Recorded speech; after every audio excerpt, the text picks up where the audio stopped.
So now to Edinburgh, the First Minister of Scotland, Nicola Sturgeon, is giving her daily briefing on COVID-19.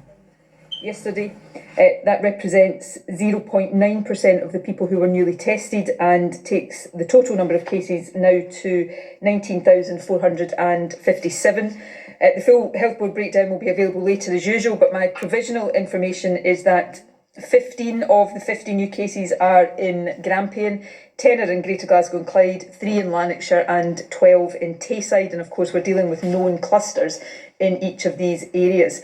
I can also confirm that a total of 248 patients are currently in hospital with confirmed COVID, which is 6 fewer than yesterday, and 2 people are in intensive care, which is 1 fewer than yesterday. I'm also pleased to say that yet again in the past 24 hours no deaths were registered of patients who first tested positive over the previous 28 days. However, we are reporting a death today that was registered on the 21st of April, but which has not been previously included in the figures due to a delay in Public Health Scotland being made aware of the positive test. I am, however, advised that the deceased person's family was aware that this was a COVID-related death, but taking account of that, I can confirm that the number of deaths under the daily measurement is now 2,492. National Records of Scotland, though, has just published its weekly update. It can be found on the Scottish Government's website. It includes deaths of people who had been confirmed through a test as having COVID, as our daily figures do, but also cases where COVID is a suspected or a contributory cause of death. The latest NRS update covers the period to Sunday just past the 16th of August. And today's update shows that by Sunday, the total number of registered deaths with either a confirmed or a presumed link to COVID was 4,216. Of those, 3 were registered in the 7 days up to Sunday. That's a decrease of 2 from the week before, and it's the lowest weekly figure we've seen since the pandemic began. One of those 3 deaths was in a care home, which is 1 fewer than in the previous week. These figures continue to speak of the progress we've made in recent months. However, they also remind us that more than 4,000 people have lost their lives to this virus and that people are still losing their lives to it. Every single death is a source of grief and heartbreak, and my condolences again go to everybody who has suffered loss. And I'll also take this opportunity again today to thank everybody who continues to work hard in a variety of different capacities to get the country through this difficult period.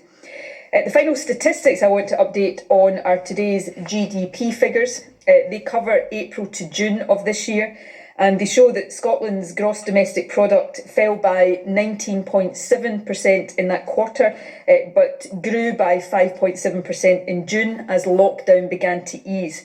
Overall, though, the size of our economy is down 17.6% on February, the month before lockdown. Now, it's important to remember that although lockdown eased in June, large parts of the economy, for example, most retail, hospitality and tourism, at that point remained closed. So we would not expect to see a full recovery yet in these figures. But the figures do, however, reflect the scale of the economic challenge that we face. They also underline the need for continued government action, both Scottish Government and UK Government.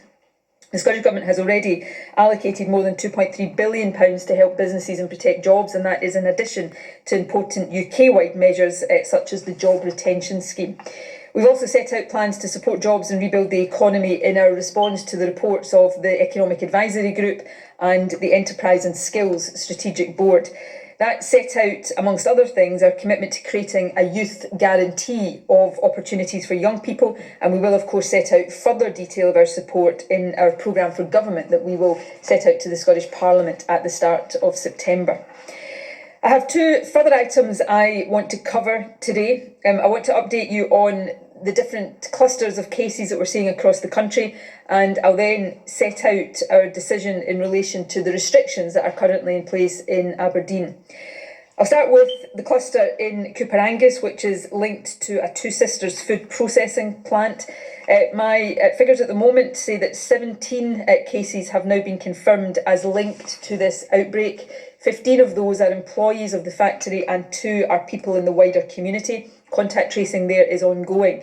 Now, these figures will be updated after the incident management team meets later today, and I would expect these figures to rise from those that I've reported now. The factory has been closed down for a 2-week period. The 900 workers have been advised to self-isolate, and a mobile testing unit remains on site so that the whole workforce can be tested. I also mentioned yesterday cases involving school students who go to primary schools in Blairgowrie, Perth and Paisley. Deputy First Minister will say a bit more about cases where there is a connection to pupils or schools, but I can confirm that there are 2 new individual cases involving people at schools in Johnson and Dundee. The health protection teams in these areas are dealing with these cases and have written to parents and carers of children in relevant classes, advising them where necessary that children should isolate. Again, these are situations that we are monitoring extremely closely. That's also true of the cases which have been linked to secondary school pupils, such as the cluster in Lanarkshire and the one in North East Glasgow. And let me remind you, as I did yesterday, these are community clusters with links to schools. They are not school-based clusters. The number of confirmed cases associated with the Lanarkshire cluster is now 9. That is a rise of 1 from yesterday. Now, all of these outbreaks are being looked at and followed up by our Test and Protect teams. And we're also today publishing more detailed figures on the overall work Test and Protect has done over the past 2 months. These figures, which for obvious reasons exclude cases that are still in progress, show that since the 22nd of June, Test and Protect teams have contact traced more than 900 positive cases. Of the people identified as requiring contact tracing, only 3 individuals out of 925, to be precise, couldn't be contacted. In other words, teams have traced 99.7% of those positive cases, which is a quite remarkable achievement. And based on that work, the teams have also traced more than 5,000 contacts, and they have been successful in contacting 98.8% of those individuals. Again, a very important achievement indeed. And it demonstrates the fantastic work that is taking place in health boards across the country. So I want to take this opportunity to thank all of our Test and Protect teams who are helping through their valiant efforts to keep this virus under control. I'm particularly grateful, of course, to the team in NHS Grampian who are helping to deal with the situation in Aberdeen. That is by some distance the most significant outbreak that we've had in Scotland so far.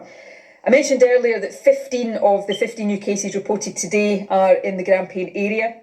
On the latest figures available, a total of 398 cases have been identified in Grampian since the 26th of July.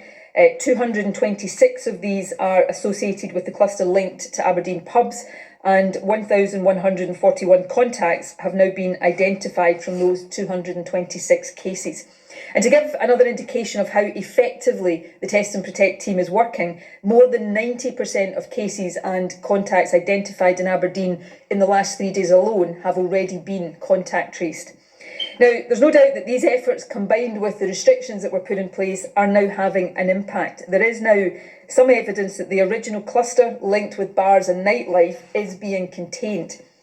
However, we are also continuing to see a number of individual cases and other smaller clusters in the city. That's not necessarily unusual for an outbreak of this scale, but it is something we must monitor very carefully because these cases don't appear to be linked to the original outbreak. In addition, the number of new cases in Grampian over the past week remains higher than in other parts of the country, and it continues to show some volatility. And to give an example of that, the number of cases I've reported today for Grampian is double the number that I reported yesterday. So while the situation is undoubtedly improving, and I don't want to lose sight of that point, we are not yet in a position to say that this outbreak is over or completely under control. In particular, we continue to have some concern that the level of transmission not associated with the hospitality cluster remains elevated. And again, to give some illustration of that, as of today, the figure for that non-hospitality related case number remains in Aberdeen over 20 per 100,000. And by contrast, the 7-day rolling average for the rest of Scotland is around 6 per 100,000. It's therefore the government's view, based on clear advice from the Chief Medical Officer and the National Clinical Director, that it is not yet safe to lift these restrictions immediately. I know this is disappointing. The Council in particular, for understandable reasons, is keen to see restrictions lifted, a view they expressed at a SCOR meeting that I chaired earlier this morning.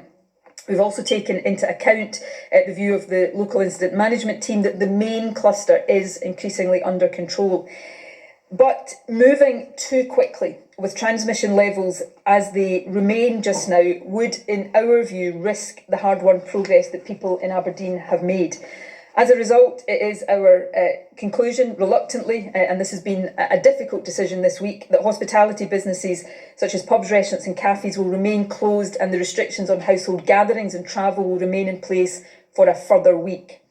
However, I do want to signal as much certainty as I can at this stage to people, businesses and the wider local economy about when they can expect to see restrictions eased. Assuming that the numbers continue on a downward trajectory, we will aim to start lifting restrictions from next Wednesday. At this stage, we hope that this will begin with the reopening of lower risk premises such as non-licensed cafes from next Wednesday. We have also agreed this week to undertake a midweek review on Sunday with a view, if possible at that stage, to confirming what I have just said about lower risk premises, but also at that stage setting out a firmer timetable for the lifting of other restrictions, and we will seek to do that as quickly as we consider it safe to do. I want to reiterate my thanks to people in Aberdeen for complying so well with these rules over the past couple of weeks.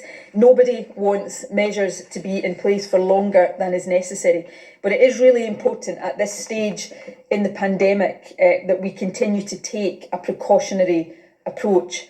Our hope is that by sticking with these restrictions for a little bit longer and ensuring that this outbreak is firmly under control, both the cluster and the more sporadic cases that we've been seeing in Aberdeen, we can avoid further more severe restrictions in the future. That said, I appreciate that this is exceptionally tough for everybody in Aberdeen, but it is tough for the business community. I'm therefore announcing today an immediate £1 million support fund for businesses in Aberdeen. The fund will be delivered by Aberdeen City Council. It will provide grants of up to £1,500 for hospitality businesses that have been required to close. A small part of the fund will be used to help other businesses which, while they've been able to remain open, have felt the financial impact of the restrictions. For example, supply chain businesses or certain hotels or shops. Aberdeen Council will administer the fund, which will open from next week, and they'll provide more detail on how to apply in the coming days. And of course, we'll continue to discuss with Aberdeen Council the impact of these restrictions and what more can be done to help. Now, before I hand over to the Deputy First Minister and then with the Chief Medical Officer we take questions, I want to just close by reminding everybody again of facts and reminding everybody again of the continued fragility of the position that we face. We see countries quite close to us, Ireland, for example, describing themselves now being at a tipping point and having to continue some lockdown restrictions for longer. And that is an illustration of just how fragile the position all of us are in right now. And that makes decisions that government have to take difficult, as we see today with the decision on Aberdeen. But it makes the responsibility on all of us to do all of the right things, to play our part in keeping things firmly on the right side of a tipping point and not allowing them to be on the wrong side. It makes that responsibility even greater. So let me end with the usual exhortation to everybody to abide by the facts advice. Wear face coverings in enclosed spaces. Avoid crowded places, whether they are indoors or outdoors. Clean your hands and hard surfaces regularly. 2 metre distancing remains our overall advice, and self-isolate and book a test if you have symptoms. All of us, in abiding by these things, provide that first line of defence against this highly infectious and highly dangerous virus. So let's all recommit ourselves to acting individually in that wider collective purpose that we have, that has served us so well over these past few months. Thank you very much for listening to my slightly longer than normal presentation today. Okay, we're leaving Nicola Sturgeon there with her daily briefing on the latest developments on COVID. Just to say, actually, while she was speaking, we've had word that